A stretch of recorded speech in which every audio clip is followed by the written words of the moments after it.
Meal maker வச்சு ஒரு சூப்பரான சோயா மிளகு வறுவல் எப்படி பண்ணுறதுன்னு பார்க்கலாம். இந்த ரெசிபிக்கு ஒரு ஃப்ரெஷ்ஷான மசாலா பவுடர் தான் ரெடி பண்ண போகிறோம்.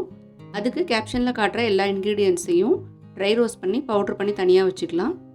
ஒரு கப் சோயாவை 10 நிமிஷம் சுடு தண்ணியில் ஊற வச்சு தண்ணியெல்லாம் பிழிஞ்சு தனியாக எடுத்து வச்சுக்கோங்க. இப்போ கிரேவி பண்ணுறதுக்கு ஒரு பேனில் 2 டேபிள் ஸ்பூன் ஆயில் சேர்த்து கொஞ்சமாக சோம்பு, கருவேப்பிலை, வெங்காயம், இஞ்சி பூண்டு பேஸ்ட் சேர்த்து நல்லா வதக்கி விடுங்க.